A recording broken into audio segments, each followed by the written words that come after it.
Right, here we are on the third and final part of Grizzly on Mudrunners. So I had a sneaky plan, which was basically to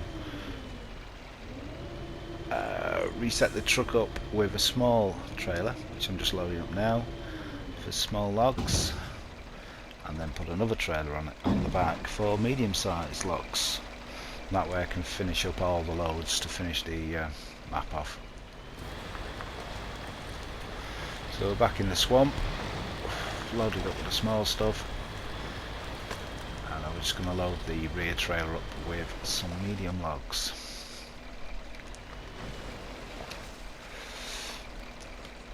A lot less weight than carrying the large logs, even with two trailers on. So we can be a little bit more mischievous with our routes,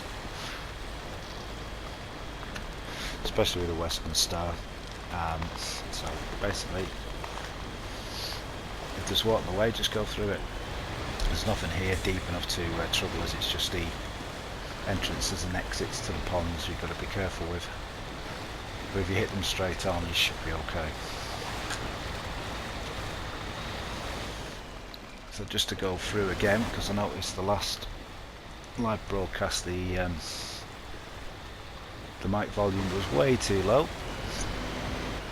so I pre-recorded this and I'll talk over the top, so I can adjust the volume if it's too low again.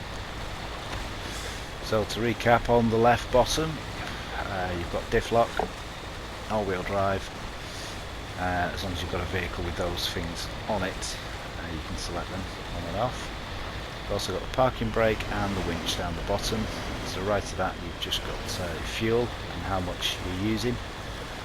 Obviously with diff lock and all-wheel drive on, you're using a lot more than if you just in standard two-wheel drive mode. And then you've got damage, and when the vehicle's completely damaged, it's not going anywhere. You have a little advanced bit there, which I'm just going to click on now, which gives us access to any ancillaries we've got on the truck, like the crane. So we're just dropping the legs down to steady it up while we operate the crane, and we'll pick up these medium logs.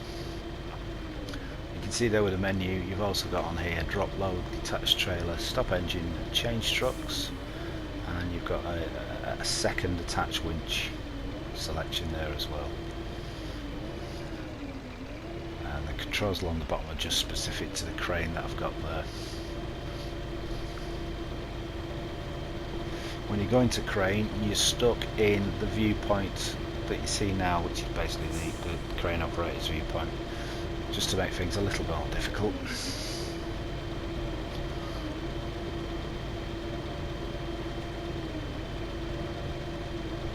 So now I'm just trying to work out am I lined up with the trailer or not. The best bet with this is just take your time, because it is fiddly. There's a lot of controls. You're actually using both sticks and can get confusing.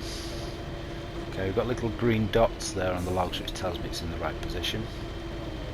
Now I'll just use the automatic reset for the crane, and then just load up.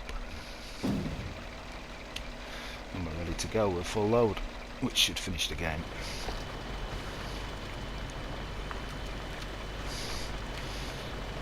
Quick trick: if you get completely bogged down, just move the wheel left to right. Just let the front wheels try and grab hold of something and pull you out of the hole you're in. So what I'm trying to do here is just go for a little spit of land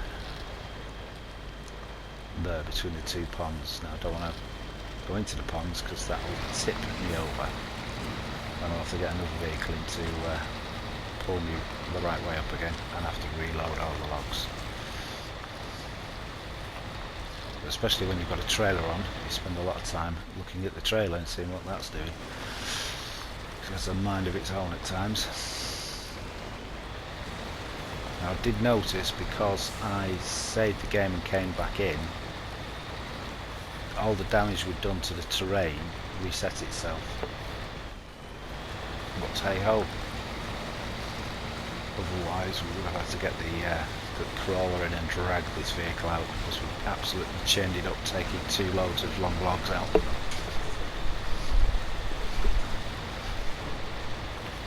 So we're just coming up on a steep hill. We'll ease up that without any difficulty this time around. We'll just put it into low range 1 and let the thing ghost walk itself up there.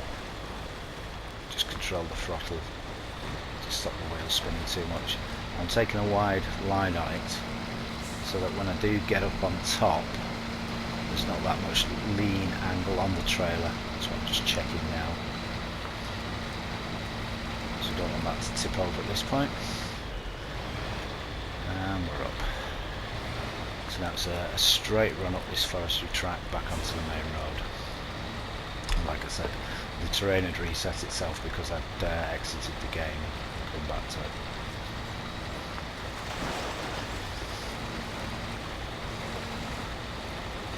Now what I've done prior to going in, the fuel Bowser truck is actually at the top on the main road just as I come out.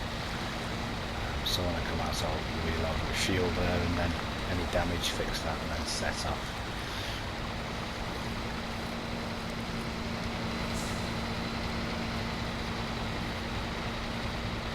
Yeah, not having much problems with this load at all. So while you can hear me this time, I'll go over some of the information that we've got on Snow Runners, which is out on the 28th of April, which is the follow-up to this game. So first up, the maps.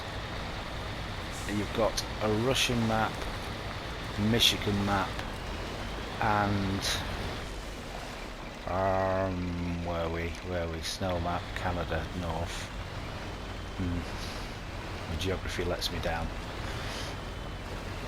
Alaska, there you go. Which is a snowy map. Now the maps, each one, apart from Michigan, I think, has got 4 maps on it, and Michigan's got 3. The maps are on average 4 times the size of these Mudrunner maps. And I'll just leave it there a second because you can have a giggle. This is I've cut the main road run out because it's a bit boring. So we're just going. This is the final track into the sawmill. And I've picked up the F-150 with a utility trailer on. I'm towing it behind me, and yeah, it all goes horribly wrong. As I check behind, suddenly notice the F-150 is caught in a tree and is pulling my rear trailer over. Which wouldn't have been good because this is the last the last road to the last part of the game. We just detach the F-150, try and get that trailer righted.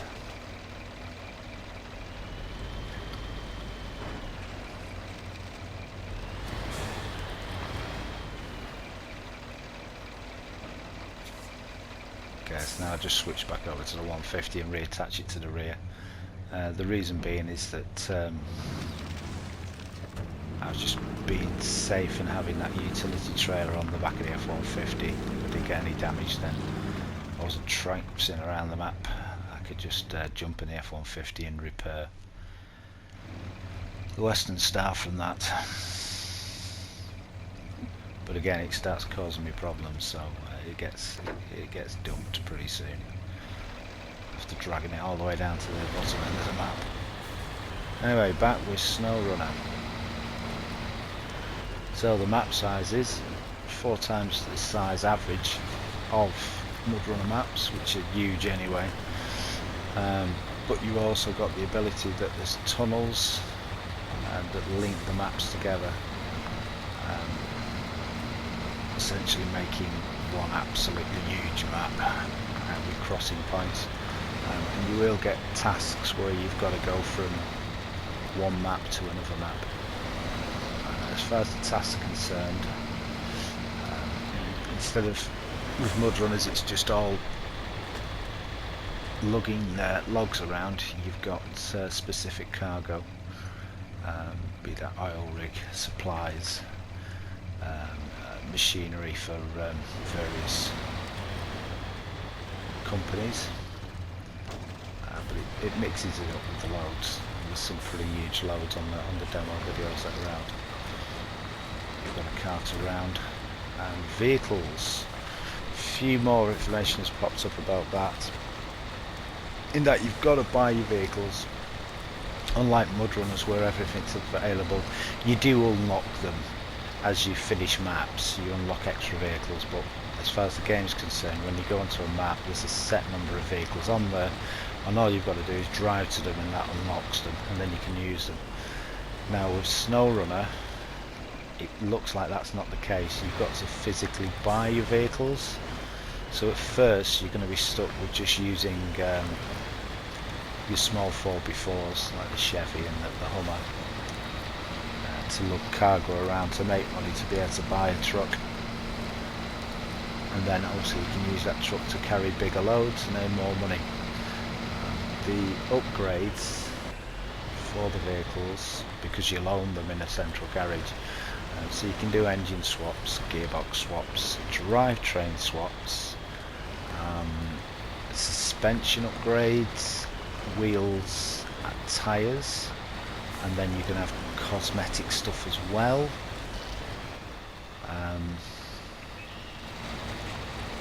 But I did notice looking at some of the maps on SnowRunner, there's hidden vehicles and tune-up parts.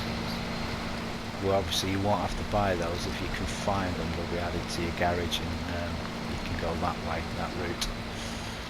So it's quite a nice addition. That kind of opens up the open world aspects of actually going exploring the maps and seeing what you can find, with rewards for doing that. Now I do know they've changed, obviously the physics engine is going to be exactly the same, but the graphics engine is the one they used, and I'm going to get this wrong, it's not DayZ on the PC, it's the new zombie game with the hundreds of zombies that are running around. It sounds like DayZ, I can't remember, but what that gives you is an absolutely massive draw distance, and upgraded graphics. Not that the graphics look bad on this, but they look a lot better on SnowRunner. Anyway, that's enough about SnowRunner. We're coming now to the last sawmill and my sneaky plan. Now if we're going with both trailers and dump the logs, then all those logs are going to one sawmill. Now there's actually two mills here, so my plan is drop the rear trailer, which I'll do now, go and deliver the small logs that are on the truck, and that'll complete the lumber mill here, and then I'll go back and grab the trailer and take it to the other square at the side, which is the second lumber mill, and that finishes the game up. Well, it finishes this map up, which is the last DLC pack that came out for it, the American Wilds. So I've got one map left to do on that. The way the maps work on Mudrunner is that you get a star rating from 1 to 4, and the way the star rating works is the maximum is a 1-star rating. Now when you start the game off, you can select what vehicles to take out with you, and the vehicles have a star rating. So the more vehicles and the better vehicles you take with you into the beginning of the game, then that's going to lower the difficulty, if you like, so you're going to get a lower rating. So to get a 1-star rating when you start, you've got to take a single vehicle, and that's going to be a 1-star vehicle, the lowest of the low. It's usually things like the Chevy pickup and things like that are just a 1-star rating. So that's what we did on the, well, that's what I've done on all of them. but I've been playing this for quite a while. Right, so we've grabbed the trailer, cue the music, and there we go to drop off the last load of the map and pick up our 1-star rating. Now do notice when it comes up I missed the garage. I have no idea how I did that, but I've still got the 1-star rating. I didn't even know there was a second garage on the map.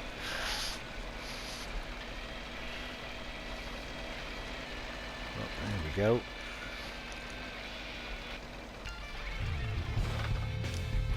Well, thanks for watching, and I'll try and live stream the final Wildlands map soon. Okay, cheers.